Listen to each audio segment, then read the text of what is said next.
자, 정치권에서는요, 자, 이렇게 문학에 여러 가지 그 미투 운동이 일어나고 있는데 늘 보면서 돌직구쇼에서도 여러 번 등장을 했지만 어제는 한국당에서 탁현민 방지법 얘기까지 나왔다 이 소식을 전해드렸는데 탁현민 행정관이요, 어제 SNS에 뭔가 의미심장한 글을 올렸습니다. 네.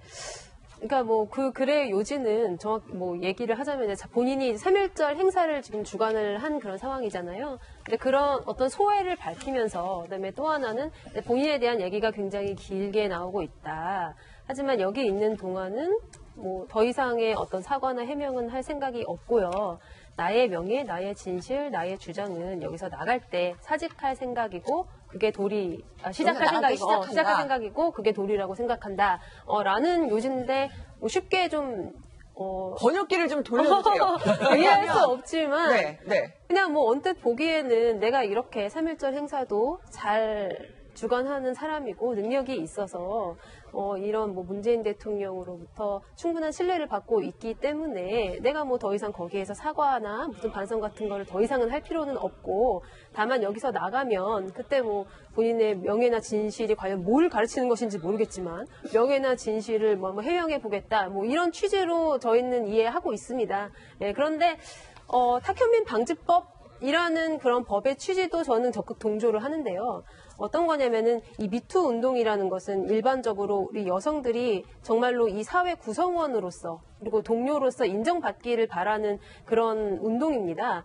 그러니까 그렇지 않고 그동안은 계속해서 남성들이 어떤 사회의 부속물, 내가 언제든지 마음대로 할 수 있고 치워버릴 수 있는 그런 대상으로 여겼기 때문에 그동안 이런 문제가 계속해서 불거진 거거든요. 그러니까 중요한 것은 진짜로 성폭력을 가한 사람에게 대한 형사처벌보다도 사회 전반적인 성인식 개선이 가장 중요하다는 거예요. 그러면 그런 성인식 개선을 위해서 우리가 최소한 공직자를 선발할 때 그 사람의 성의식을 정도를 검증하는 그런 시스템은 우리나라 정도의 그런 나라라면 최소한 갖춰야 되지 않겠냐. 이런 차원에서 저는 탁현민 방지법이 굉장히 좀 필요하다고 생각하는 입장입니다. 근데 여기 지금 탁현민 행정관의 내용을 보면은 제가 개인적으로 느낀 거일 수도 있지만 스스로 얘기가 약간 모순되는 게 있어요. 그러니까는 청와대를 나간 다음 해명을 하겠다는 취지는 그거거든요. 내가 비서로서 행정관으로서 대통령을 모시는 사람으로서 있는 동안에 논란이 돼서 누를 끼치지 않기 위해서 본인 개인 문제는 나갔을 때 하겠다는 건데 그러면 그 앞에 3.1운동은 내가 행사를 잘 준비했고 뭐 기타 등등을 다 내가 잘 했다라는 거는 고자지는 그림자같이 드러내서는 안 돼야 되거든요. 그러니까 그게 모든 게 대통령의 공으로 가야 되는데 본인이 다 했다고 공은 다 세워놓고 불리한 이슈에 있어서는 거꾸로 내가 나중에 나가서 얘기하겠다라는 거는 조금 앞뒤가 안 맞는 것 같아서 그 내용에서도 약간 모순이 있는 게 아닌가 저는 개인적으로 생각해 봅니다. 네. 그 정확하게 그 100% 공감하는 내용인데요. 여기 그 탁현민 행정관이 적은 글을 보면은 2.28 기념식과 3.1운동 기념식에 대한 본인의 성과들을 어느 정도 가장 서두에 놓게 됩니다. 그러니까 탁현민 행정관을 지지하거나 여기에 대해서 많은 긍정적인 평가를 하시는 분들은 연출 능력 등으로 인해서 문재인 정부에 굉장히 큰 힘이 되고 있다는 얘기를 하게 되는데요. 오달수 씨가 우리가 천만 요정이라고 불리우죠. 저는 대한민국에서 처음에 오달수 씨를 영화에서 봤을 때 이 사람처럼 연기를 이렇게 생활처럼 잘하는 사람 본 적이 없었습니다. 조재현 씨는 많은 사람들이 알겠지만 정말 연극 무대에서 탁월한 실력을 보여줬고 영화계에서도 마찬가지로 대한민국 영화의 한 획을 그을 정도의 모습들을 보여줬던 인물들이죠. 그렇기 때문에 그들이 갖고 있었던 그 권위에 아무도 범접할 수가 없었던 거고 지금 우리가 얘기하고 있는 것처럼 이들이 무너지게 됐을 때 있었던 피해라는 건 이루 말할 수가 없기 때문에 그들이 훨씬 더 나을 수 있는 가해자 행동을 할 수 있었던 것이 아닌가 하는 생각이 들고요. 이윤택 씨가 이끌었던 연희당 거리회 같은 경우는 결국은 문을 닫았습니다. 근데 그 연희당 거리회가 문을 닫음으로 인해서 사실상 생계가 막히고 있는 사람들도 존재할 겁니다. 그렇기 때문에 그동안 미투를 외치고 싶어도 피해를 당했던 사람들이 입을 다물 수밖에 없었던 현실에 대해서는 과연 탁현민 씨는 어떻게 생각하나가 굉장히 궁금한 대목이고요. 어제 글을 보니까 이런 내용이 있습니다. 연출은 없던 것을 만들어내는 것이 아니라 이미 있던 것을 새롭게 보여주는 것이라고 얘기를 하고 있는데요. 이 미투 운동이라고 하는 것도 없던 일을 새롭게 만들어내는 게 아닙니다. 그동안 묵혀져 왔던 거고 그동안 있었던 일들을 지금에서의 사회적 분위기에서 용기를 내서 아주 조심스럽게 하나씩 둘씩 끄집어내는 거거든요. 동아일보 오늘 사회면에서 아주 정확한 보도를 하고 있는데 한 피해자 같은 경우는 매일같이 뉴스를 검색한다는 겁니다. 혹시라도 이 이슈가 꺼지지는 않을까. 내가 얘기했던 폭로가 묻히지는 않을까라는 생각을 하게 된다는 건데요. 탁현민 행정관이 썼던 본인의 글이 과연 우리 대한민국 사회에서 어떤 영향을 미치고 있는 글인지, 왜 정현백 여성가족부 장관이 이 문제를 제기하면서 탁현민 행정관이 거치돼서 얘기했는지를 그 얘기에 대해서 분명한 해답이 좀 필요할 것으로 보입니다. 저도 번역기를 한번 돌려볼게요. 탁현민 행정관이 어제 페이스북 일단은 지난해 5월에 이 성의식과 관련된 논란이 있은 다음에 자신의 SNS 계정을 다 안 썼어요. 그러니까 페이스북을 활용을 안 하다가 어제 처음 다시 한 겁니다. 이게 무슨 의미일까? 그러니까 1년여 넘게, 1년 가까이 지금 자신이 그 성과 관련된 여러 가지 사퇴 압력을 받고 있는데, 그리고 최근에 이제 미투 운동이 활발히 진행되면서 탁현민 방지법까지 나오고 있는 요 시점에 이제 오늘 처음으로 올린 거란 말입니다, 어제. 그래서 저는 지금 진행된 미투 운동과 자신과의 연관성을 선제적으로 부인하기 위한 저는 글이라고 생각을 하고, 그렇기 때문에 내용도 보면 자신은 잘못한 게 없다. 이미 작년에 이야기했던 진실과 사과 논란 그 자체로 끝났고, 내가 말한 나의 주장, 나의 명예, 나의 진실은 내가 지금은 참지만 나간 다음에 내가 그때부터 하겠다는 거거든요. 그러니까 저 글 속에서는 내가 2.28 기념식, 어제 3.1운동 기념식 잘했고 대통령이 정말 좋다고 한 것 같은데 나는 지금 억울하지만 참고 있겠다. 그러나 내가 나가면 너희들한테 내 정면으로 내 진실을 말하겠다는 아주 강력한 메시지 같아요. 그래서 저는 지금도 탁현민 행정관이 잘못을 느끼고 있거나 인정하고 있다고 전혀 생각하지 않습니다. 오히려 지금의 미투 운동에 자기는 무관하다고 지금 먼저 선제적으로 공격을 한 것 같아요. 네, 오늘 잠깐 얘기하려고 했는데 정말 논쟁이 뜨거웠네요. 오늘 중앙일보의 한 칼럼, 정말 탁현민 정리가 우선이다. 정말 청와대 미투 운동이 지지를 받으려면은 권력 핵심의 성적폐 청산이 우선이다 이렇게 썼는데, 또 어떻게 탁 행정관이 또 반응을 보일지도 궁금하네요.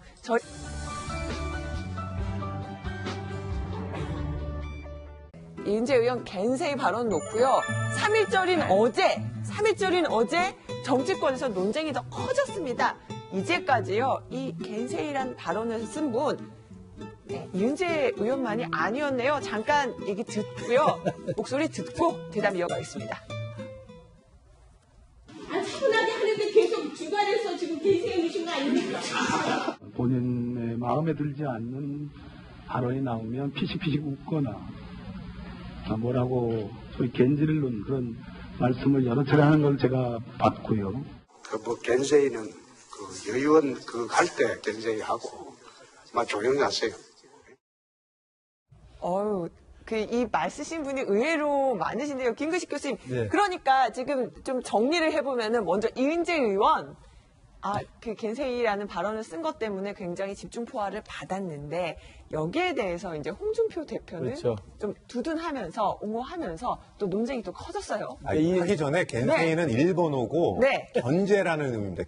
견제라는 의미의 일본어입니다. 그러니까 이은재 의원이 교문위에서 김상곤 부총리를 상대로 질의응답 질문을 하는 과정에 김상곤 부총리의 부동산을 왜 안 팔고 있느냐 뭐 이런 등등이 계속 질문을 하다가 그 질문을 할 수 있는 질문이잖아요. 할 수 있는 질문이죠. 하다가 교문위원장인 유성엽 위원장이 그 이야기를 좀 끼어든 거예요. 좀 적당히 하시라고 하니까 이제 겐세이 하지 마라고 이야기를 한 거고, 저게 그때도 논란이 됐었는데 어제 또 공교롭게 3.1절 아닙니까? 일본으로부터 우리가 독립을 하기 위해서 전 민족적으로 항거했던 그날인데 3.1절 날 또다시 홍준표 대표의 말을 통해 가지고 야 겐세이란 말이 뭐가 어떠냐. 지금 미국 말도 쓰고 중국 말도 쓰고 다 쓰는데 우리가 겐세이란 말은 쓰지 않으면 안 되느냐라고 또 다시 옹호를 한 거예요. 이 발언이 더 중요한 것 같아요. 자, 희대의 막말은 겐세이가 무슨 막말이냐. 희대의 막말은 문정인 특보가 한국 대통령이 주한미군 나가라고 한 말이, 그 말이 더 막말이다. 그러니까 어제 이제 우리도 여기서 다뤘습니다만 문정인 특보가 했던 이야기는 저는 뭐 지금 논지에서 조금 벗어난 것 같고요. 문제는 국회의원이 공식 상임위에서 질의하는 과정에 겐세이라는 일본 말을 쓴 것 자체는 제가 볼 때 품격은 없어 보입니다. 그리고 저 발언을 쓴 사람 자체는 저는 옳다고 보지 않는데, 더 놀라운 것은 홍준표 대표가 그 이은재 겐세이 말을 옹호하면서 어떻게 하냐면, 그렇다면 미투 운동도 그러면 당했다라고 당했다 운동을 해야 되지 않느냐 이렇게 반박을 해요. 저는 저 부분은 전혀 차원이 다른 이야기입니다. 미투 운동이라는 것은 영어기 때문에 미투가. 그게 아니죠. 미투 운동이라는 것은 미국에서 시작된 여성들의 성차별에 대한 사회적 현상을 개념화하는 운동입니다. 그러니까 개념화한 단어를 쓸 수 있는 때는 당연히 그 언어로 쓰는 거예요. 겐세이는 그게 개념한 단어가 아니잖아요. 끼어들지 말라라는 그냥 편하게 쓰는 그 일본 말이거든요. 그러니까 저는 홍준표 대표가 미투 운동도 그러면 겐세 논란을 따지가면 미투 운동도 바꿔야 되지 않느냐는 것은 정말 인식에 조금 차원이 다르다고 생각을 합니다. 잠깐만 끼어들면 나도 당했다 보다는요. 나도 피해 사실을 이야기한다라고 조금 적극적인 의미로 해석을 좀 해줬으면 좋겠습니다. 근데 보면은 이제 약간 혼란스러우시네. 짧게 정리를 하면 겐세이 논란은 어제 정도로 일단은 마무리됐어요. 오늘 다시 또 불거질지 모르겠는데, 그러니까 이은재 의원이 얘기를 했고, 그걸 갖고서 이제 자유한국당까지 이제 공격을 받으니까, 그 장재환 아유, 이름을 바꾸셨어요. 장재환 수석 독특한 아니에요? 맞습니다. 그 수석 대변인이 좀 찾아봤나 봐요. 그래서 박범계 민주당 수석 대변인의 같은 카운터 발언을 옛날 걸 찾은 거예요. 대검찰청을 상대로 진행할 때 한 뭐 겐세이 발언, 겐지 발언을 찾아냈고. 근데 겐세이가 아니라 정확하게 겐지라고 발음을 하시거든요. 발음 그렇게 돼 있어요. 그다음에 이제 또 지나고 나니까 홍준표 대표가 또 SNS에 글을 올리면서 본인이 과거에 2016년에 경남 도지사 할 때 본인이 발언을 하는데 모 의원이 이제 끼어드니까 그때 그 의원을 향해서 얘기를 한 건데 그거를 같이 이제 싸잡아서 예를 들면서 그게 뭐가 문제가 되느냐 이렇게 되면서 이제 굴러온 사안입니다. 그래서 또 수석 대변인들끼리 참 이분들도 장재원, 박범계 의원 예전에 그 최순실 국정농단 파헤치실 때도 그렇고요. 참 두 분 또 이렇게 논쟁을 많이 벌이시는데 박범계 의원도 뭐 격은 다르지만 어쨌든 부적절했네요. 라면서 입장은 밝혔어요. 자, 여기서 이 자리에서 바른정치 언어상 지난달에 수상하신 우리 박용진 의원님. 그런 상이 있더라고요. 바른정치 언어상. 아니 그런데 이렇게 무슨 상? 근데 보통 저 질의를 하거나 할 때 보면은 보통은 좀 화가 나거나 할 때도 있는데 이렇게 자신도 모르게 이렇게 비속어가 좀 나오기도 하나요?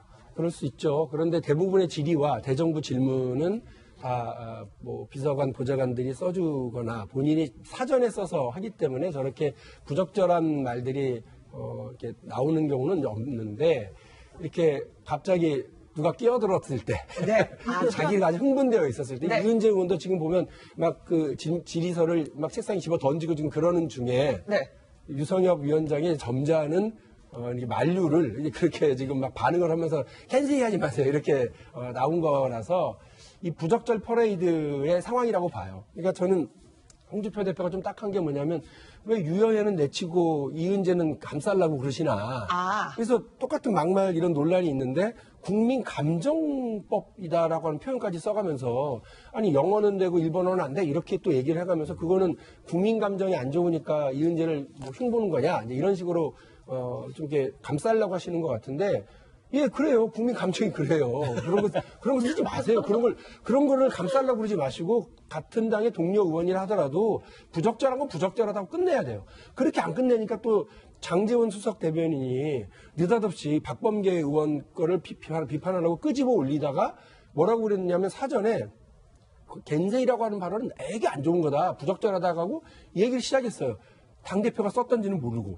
그러니까 박범계 잡으려다가 홍준표 잡아버리는 게 격이 된 거예요. 그러니까 자꾸 그러려고 하지 마시고요. 내가 한 건 괜찮고 남이 하면 나쁘고 이렇게 하지 마시고 내가 한 것도 잘못됐으니까 아이고 죄송합니다라고 하면 끝나는 거예요. 사실 재밌는 이야기 할게요.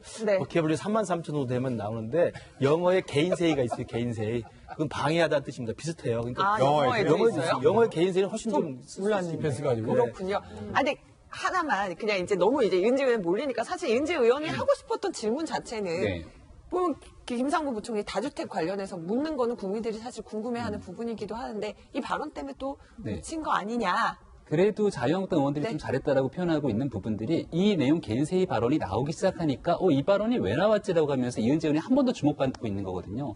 그러니까 교문위 과정에서 김상곤 교육부총리 상대로 질의를 하게 됩니다. 그러니까 당연히 교육 정책에 대해서 따지게 되겠죠. 특목고, 외고 등에 대한 폐지 정책 때문에 강남 집값이 폭등하는 것 아니냐라고 질문을 하게 되는데 그 과정에 김상곤 부총리 같은 강남에도 집이 있지 않습니까? 근데 현 정부의 부동산 정책이라는 게 다주택 하지 말라고 하는 건데 집 왜 안 팝니까? 라고 얘기를 하고 있고 결과론적으로 강남의 집값이 오르게 되면 김상곤 부총리 집값도 오르는 것 아니냐라고 얘기를 하고 있는데 집이 안 팔리는 거 어떡하냐. 그럼 의원님이 팔아주시겠습니까? 라고 했던 공방의 과정들이 있었던 거거든요. 그러니까 실질적으로 이은재 의원이 발언하기까지 김상곤 부총리 발언도 적절하지 않았고요.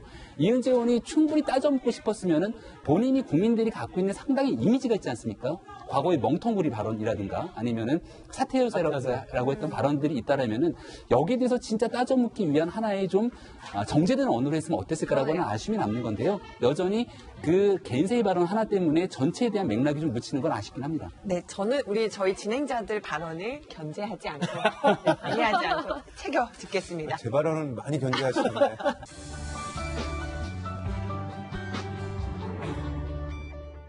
서울신문입니다. 네, 정두원 전 의원을 인터뷰했는데, 네.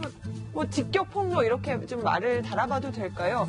자, 박명혁 차장, 네. 자, 읽은 부분 좀 하나하나 어떤 주장을 펼치고 있는지 소개를 좀 해주시죠. 네, 정두원 의원이 서울신문하고 또 인터뷰를 했습니다. 또라는 표현을 붙여요. 그러니까 아니 왜냐면 정두원 의원이 계속 하면서 여러 가지 이제 이명박 전 대통령 측과 아니면 이명박 전 대통령 관련된 얘기를 계속 했는데 그 연장선상입니다. 그래서 이번에 이제 좀 주목을 받는 거는 지난번에 한번 얘기가 나와서 관심을 끌었죠. 경천 동지 할 만한 일이 있었다라고 했는데 그 내용은 밝히지 않았어요. 그래서 이번 서울신문도 그 내용을 알기 위해서 정두원 전 의원과 인터뷰를 한 것인데 그것에 관해서 조금 더 진척된 내용은 있는데 역시 답은 안 냈어요. 그러니까 핵심은 내용은 그겁니다. 김인홍 여사가 이 대선을 앞두고 거의 당락이 바뀔 정도의 뒤바뀔 정도의 실수를 했다. 그 실수를 본인이 무마하는 역할을 했는데 그 무마하는 과정에서 정권을 잡으면 문제 제기했던 그 사람을 만났다는 거예요. 만났는지 전화 통화했는지 확실히 않지만 그 사람한테 이 모든 지원을 아끼지 않겠다는 각서를 써줬다는 거죠.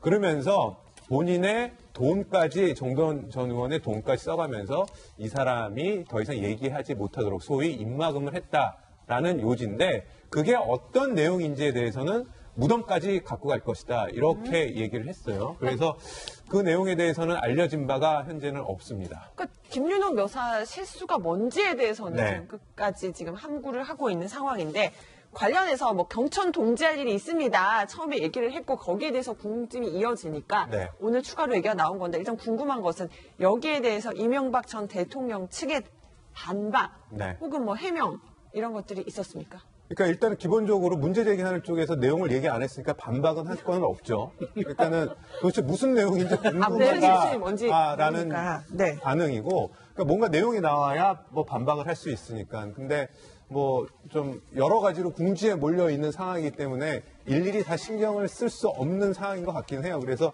내용이 안 나온 것에 대해서 어떤 내용으로 반박을 하기에는 좀 어려움이 있는 상황인 거. 그래서 특별히 이것에 대해서는 반응을 내놓지는 않고 있습니다. 네. 보면은요, 지금 이명박 전 대통령을 향한 수사가 계속 좁혀오고 있습니다. 이런 가운데 이명박 전 대통령의 형이죠.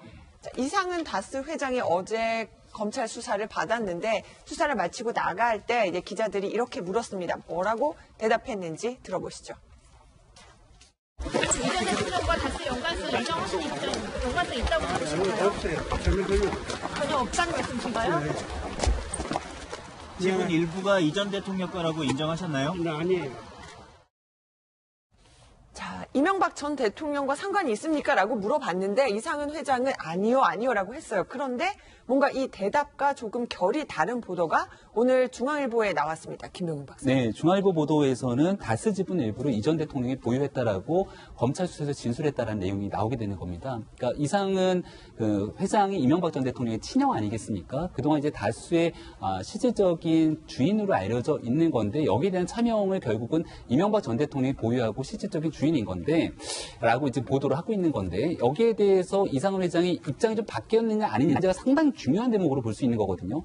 중앙일보는 뭐라고 보도하고 있냐면 이상은 회장의 아들인 동영 씨가 있습니다. 그러니까 이동영 씨가 수사를 받는 과정 속에서 여러 가지 좀 심경의 변화가 있었지 않았겠는가라는 거고요.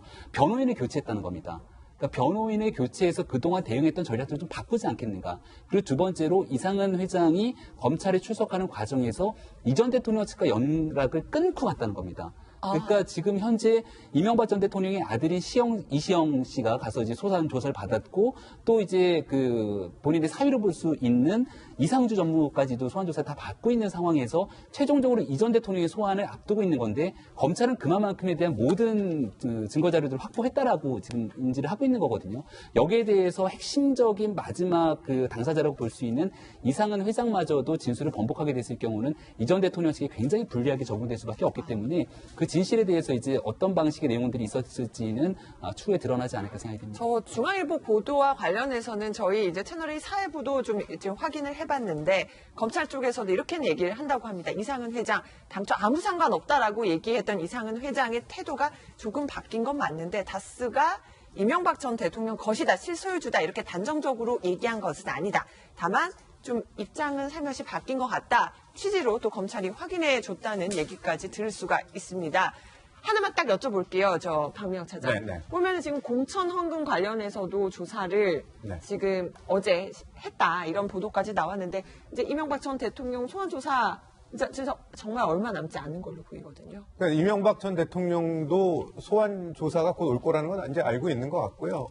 이제 남은 거는 검찰에 나가서 뭐 박근혜 전 대통령과 혐의가 뭐 다르긴 하지만 입장은 같은 것 같아요. 전직 대통령으로서 국민 앞에 여러 가지 의혹이 있으면 밝혀야 될 시기인 것 같고 그게 이제 본인의 거주지나 이런 곳이 아닌 검찰이라는 점에서 약간 본인은 좀 안타깝게 생각할지 모르지만 시점이 왔으니까 제대로 밝힐 필요는 있을 것 같습니다. 저는 이명박 전 대통령이 국민들에게 할 수 있는 마지막 예의는요. 검찰에 가서 하시지 마시고 국민들에게 직접 소명하시는 게 필요하다고 봐요. 오늘 동아일보 사설도 그 부분을 얘기하셨던데 그렇습니다. 검찰에 가서 죄를 실토하기 전에 국민들 앞에 진실을 말씀하시는 것이 한때 대한민국의 대통령으로서의 마지막 예의가 아니실까 이런 생각이 듭니다. 그리고 이제 전직 대통령 몇 분 안 계신데 남아있는 전직 대통령이 저렇게까지 구질구질하게 공천한 것까지 나오는 상황에 좀 안 좋은 질의 어떤 죄 혐의를 받고 있다는 것 사실 자체가 대한민국으로서 참 착잡해요. 네. 제가 구질구질하다는 표현만 좀 살짝 조금 걸러서 말씀을 드리고 여기저기 너무 많이 받으신 것 같아가지고요. 네. 직접 대답을 하시길 저도 좀 기다려 보겠습니다.